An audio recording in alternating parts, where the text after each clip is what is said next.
teman-teman, dari Youth GKI Purwodadi kembali hadir untuk membahas satu tema yang sangat menarik. Kita akan mengadakan suatu perbincangan mana pasangan suami istri ini jatuh bangunnya dari mulai mereka percaya dengan Tuhan, kemudian meninggalkan Tuhan sementara, lalu kembali lagi ditangkap Tuhan. Kita akan melihat dan mendengar langsung untuk podcast kita kali ini. So, selamat mendengarkan, selamat menyaksikan.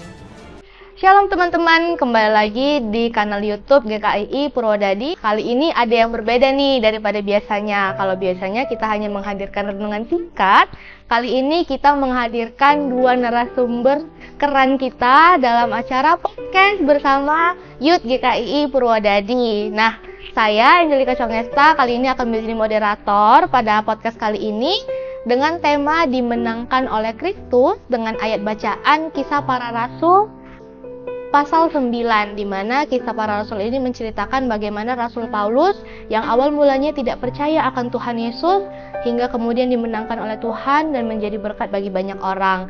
Dan kali ini Angel nggak sendirian, ditemani oleh dua orang narasumber keren kita yang merupakan jemaat aktif di GKI Purwodadi juga dan merupakan aktivis di GKI Purwodadi. Mungkin kita kenalan langsung ya dengan dua narasumber kita. Ada Ci Susi dan Coach Cemin, boleh memperkenalkan diri? Halo, Shalom. Saya Cemin. Saya menjadi aktivis gereja. Kiranya malam ini bisa men-sharingkan pengalaman kami, naik turunnya kami dalam mengikuti Kristus. Saya Susi dan jemaat GKI Purwodadi juga. Dan malam ini saya diundang, semoga apa yang kita sharingkan di sini bisa bermanfaat. Oke, baik, itu tadi perkenalan singkat dari Coach Cemin dan Ci Susi. Dan mungkin sedikit background, Coach Cemin dan Ci Susi ini adalah seorang pasangan suami istri ya, yang awal mulanya Ci Susi ini keluarganya itu bukan berasal dari orang yang percaya. Jadi pada malam hari ini kita akan mendengarkan langsung bagaimana ceritanya sampai mereka bisa menjadi pasangan suami istri yang taat dan takut akan Tuhan sejauh ini. Mungkin untuk pertanyaan yang pertama nih, untuk Ci Susi dan Coach Cemin, kira-kira awal mula tahu tentang kekristenan itu gimana sih ceritanya gitu? Kalau saya dari keluarga sudah percaya sama keluarga, sudah pengikut Kristus. Cuman saya baru kenal gereja pada tahun 1989. Itu saya dikenalkan oleh saudara kita, saudara Cefe, yang mengajak saya, yuk kita ke gereja yuk. Daripada kita tidak ada kegiatan pada saat itu. Kemudian saya ikut ke gereja, kemudian dari situlah kami menjadi aktivis di gereja dari persekutuan remaja awalnya. Oke. Dari tahun 89 ya. Kalau Ci Susi gimana Ci? Kalau saya sih udah dari kecil ya, bermulanya di GKI waktu dari sekolah minggu, adanya sekolah minggu udah dari kecil ya, tetapi keluarga memang belum ada yang menjadi Kristen. Dan kenalnya dengan Tuhan itu ya dari sekolah minggu itu sampai bentuknya remaja pertama kali di sini, sampai pernah juga keluar dari gereja gitu kan dan kembali lagi. Gitu. Oke, nah mungkin agak menarik ya dari Susi sendiri ya. Mungkin ada satu pertanyaan yang terlintas gara-gara Susi cerita dari sekolah minggu. Nah, kira-kira keluarga pada saat itu gimana tuh responnya Ci? Karena kan keluarga bukan orang yang percaya Tuhan ya pada saat itu ya. Gimana? Iya, sangat melarang. Dan karena kegigihan ya mungkin ya, waktu itu masih anak-anak gitu kan, pengennya kenapa di rumah saja, dan padahal di sana dapat berkumpul-kumpul sama anak-anak yang lain gitu kan, dapat nyanyi-nyanyi, mengenal sesama lain gitu.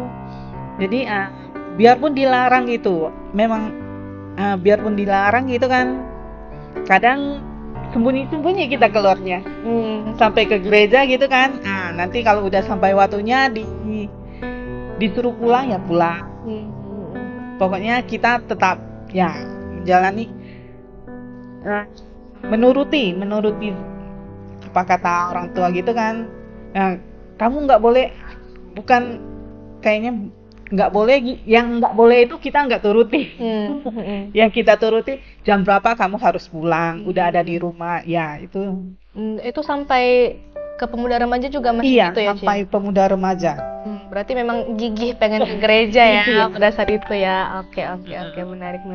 Oke, nah berarti kenalnya itu di pemuda remaja ya, Ci ya, sama Coach Ming ya, karena kan duluan Ci. Ya. Awal mulanya bisa dekat dan memutuskan menjadi pasangan suami istri gitu gimana, Ci? Karena kan kita kan tahu ya berbeda keyakinan juga pada saat itu. Jadi gimana tuh? Apa yang membuat yakin untuk menikah pada akhirnya gitu dari kalian berdua? Sebenarnya pada saat kami menikah itu malah kami meninggalkan gereja. Kami menjadi anak yang hilang, kita meninggalkan gereja karena dari kita putus, kemudian kita sambung lagi, kemudian kita menikah, itu kita meninggalkan gereja. Sesudah meninggalkan gereja sekitar hampir 10 tahun. Sudah hampir 10 tahun, kemudian mengalami pertobatan itu karena kan ditangkap oleh Tuhan. Kami ditegur oleh Tuhan, kami dihajar oleh Tuhan.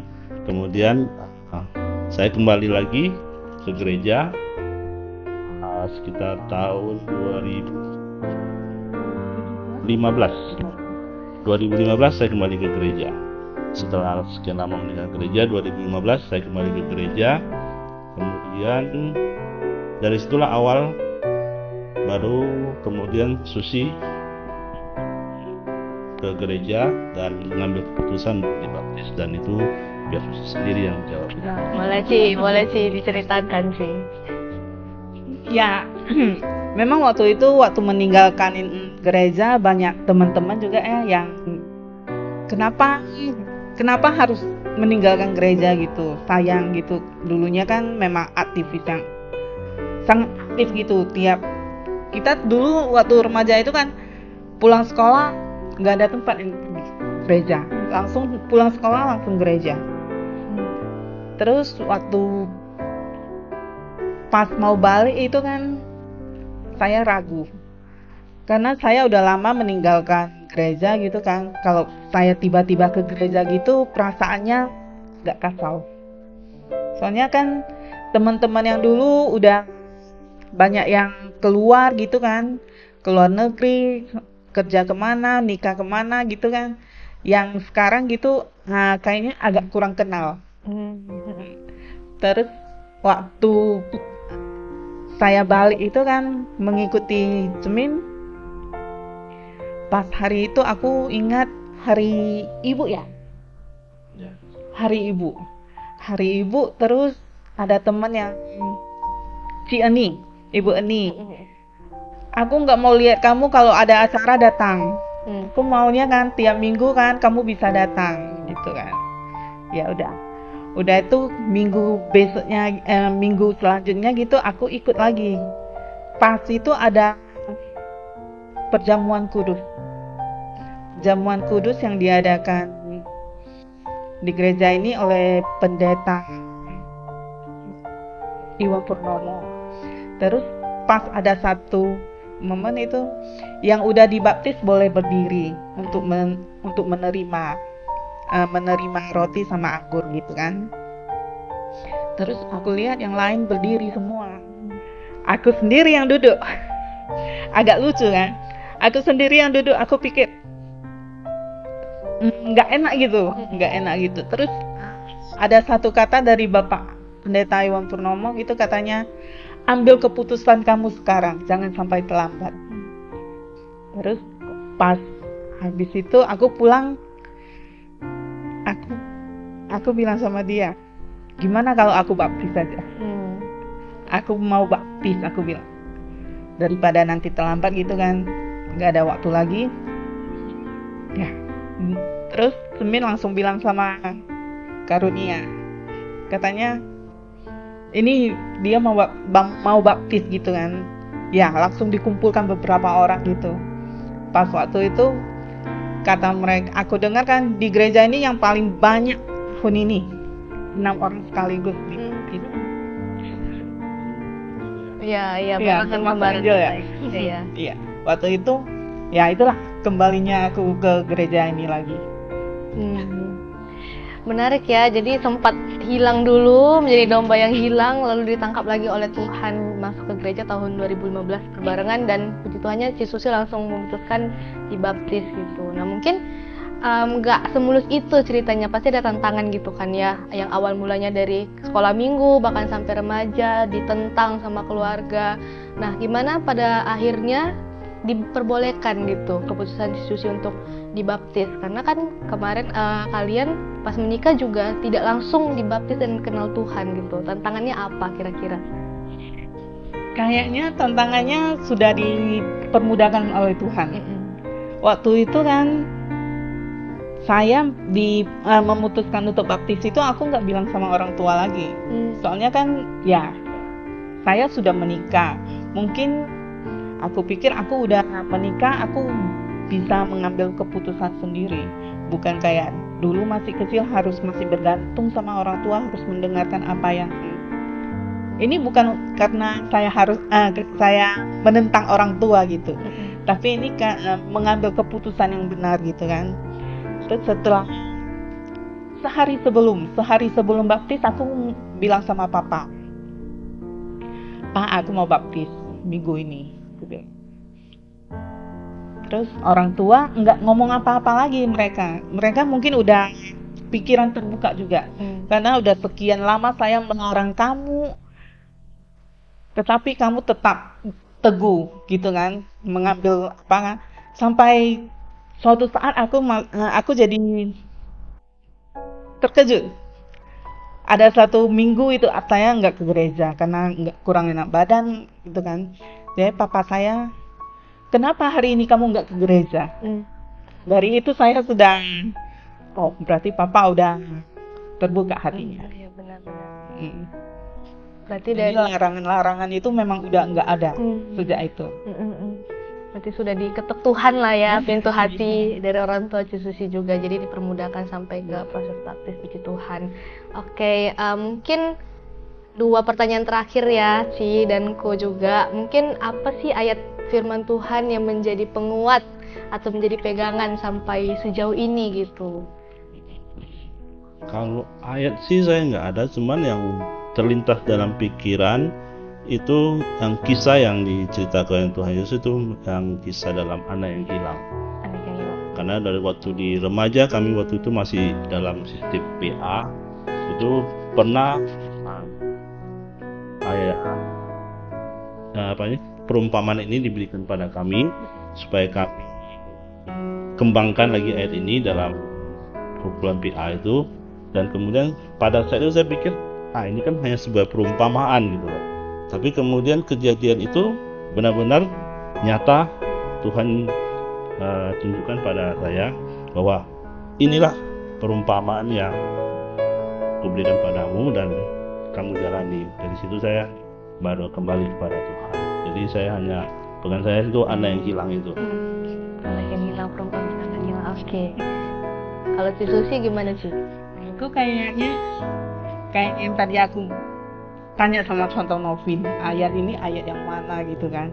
Aku cuma ingat harus sabar, kasih itu harus sabar, murah hati, tidak cemburu gitu. Kayaknya di Korintus ya tadi ya, di Korintus 1 Korintus 13 ayat. Karena saya percaya gitu kan, pokoknya kita jalanin sesuatu itu harus sabar. Dengan sabar, percaya, tetap teguh gitu kan, pasti dimudahkan. Karena dari dulu gitu kan, mungkin kesabaran aku bisa dibandingkan sama dia gitu kan. Mungkin kesabaran aku sama dia 1:5. Akunya 5, dia 1 aja. Pokoknya melakukan sesuatu itu, apapun itu kan, kita tetap sabar dan percaya saja. Percaya sama Tuhan. Sabar dan percaya ya. Oke, baik. Mungkin untuk ayatnya nanti bisa ditampilkan juga di boleh. Di mana? Tapi itu aku tahunya di Wahyu. Itu ada yang saya ingat itu, orang yang kukasihi pasti akan kuhajar. Itu jadi sampai sekarang. Karena Tuhan, kita memuji Tuhan bukan enak-enak gitu doang, pasti Tuhan akan menghajar kita, Tuhan akan terus menegur kita.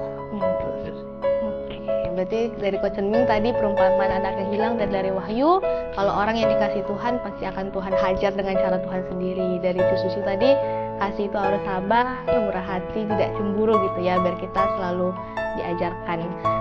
Untuk pertanyaan terakhir nih, sebagai penutup dari Coach Ming dan si Susi, kira-kira boleh nggak kasih satu pesan untuk penonton kita yang merupakan mungkin kebanyakan anak muda ya, pesan untuk anak-anak muda gimana sih untuk memilih pasangan hidup yang benar gitu di masa yang akan datang?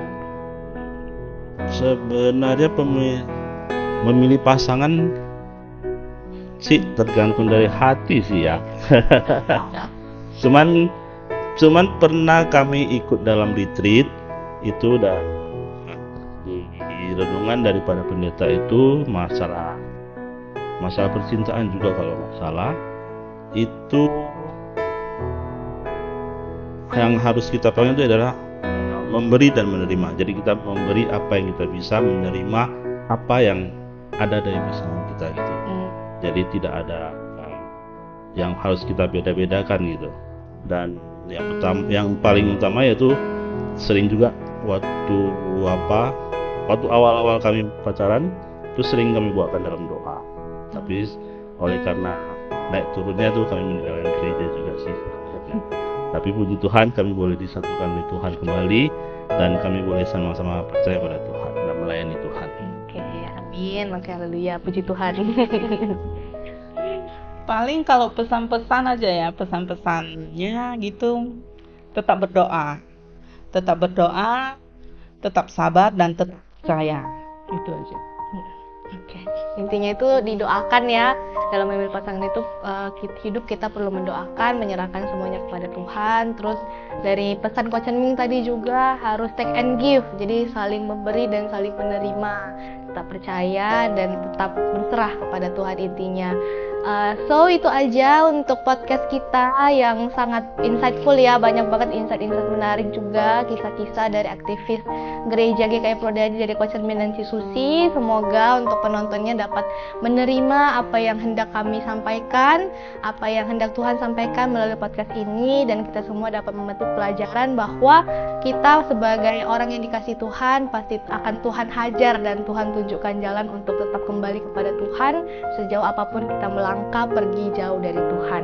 Sampai jumpa di renungan atau mungkin podcast dari Youth GKI Prodadi lainnya. Sampai jumpa, see you.